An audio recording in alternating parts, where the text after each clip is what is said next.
merupakan masalah yang dihadapi oleh pelajar. Yang pertama, pelajar terlalu bergantung sepenuhnya dengan PTPC yang dijalankan oleh guru. Yang kedua, pelajar menghadapi kesukaran mengingat dan mengenal komponen. Dan yang ketiga, kurangnya aktiviti interaktif di dalam kelas.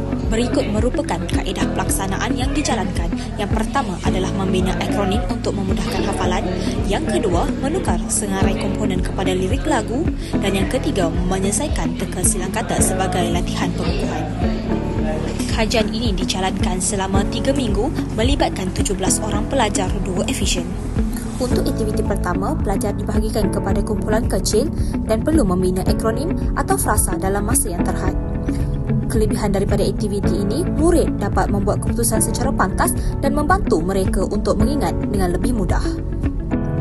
Bagi aktiviti kedua, murid perlu menukar komponen mekanikal kepada lirik lagu. Setiap kumpulan bebas memilih rentak dan gaya nyanyian. Kelebihan aktiviti ini dapat meningkatkan pelibatan murid serta membantu ingatan jangka panjang. Bagi aktiviti ketiga, pelajar perlu melengkapkan teka silang kata mengikut petunjuk dan padanan jawapan yang betul. Aktiviti ini menggalakkan dan meningkatkan tumpuan pelajar. Terdapat 3 langkah pelaksanaan iaitu pra-pelaksanaan, pelaksanaan dan pasca pelaksanaan. Dalam pra-pelaksanaan, guru membuat semakan terhadap kertas ujian UASA dan menilai kelemahan murid bagi topik komponen mekanikal. Seterusnya, pelajar akan mengisi borang soal selidik dan ia bertujuan untuk mengenal pasti kekangan yang dihadapi oleh pelajar sebelum menjalankan aktiviti. Untuk aktiviti pertama, murid dibenarkan berbincang dan menghasilkan akronim secara kolaboratif dalam masa yang telah ditetapkan. Setelah siap, mereka perlu membentangkan secara berkumpulan. Aktiviti ini melatih murid meringkaskan maklumat kompleks kepada bentuk yang lebih mudah.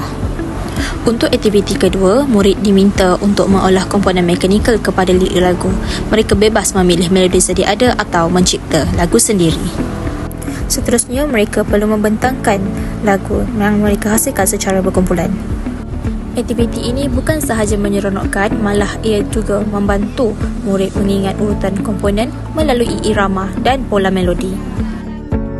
Duduk-duduk naik sawat, aci sesondor duduk-duduk, aci ekor duduk-duduk, golong duduk-duduk dan Untuk aktiviti ketiga, murid perlu melengkapkan teka silang kata berdasarkan 11 komponen mekanikal.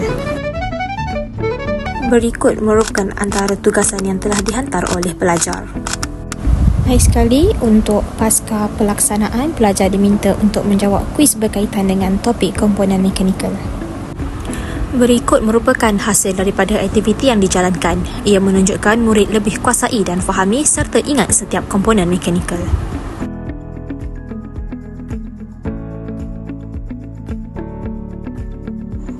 Berikut merupakan hasil dapatan menunjukkan perbandingan markah ujian pra dan pasca pelaksanaan bagi 17 orang responden. Hasil kajian bagi pra-pelaksanaan, ujian dijalankan menggunakan set soalan yang sama. Namun, sebanyak 80% tidak menjawab soalan dengan betul dan menunjukkan tahap kefahaman yang rendah. Bagi pasca pelaksanaan, ia dijalankan melalui Google Form dengan menggunakan set soalan yang sama. Dapatan menunjukkan murid dapat menjawab dengan lebih tepat dan peratusan jawapan meningkat berbanding pra-pelaksanaan.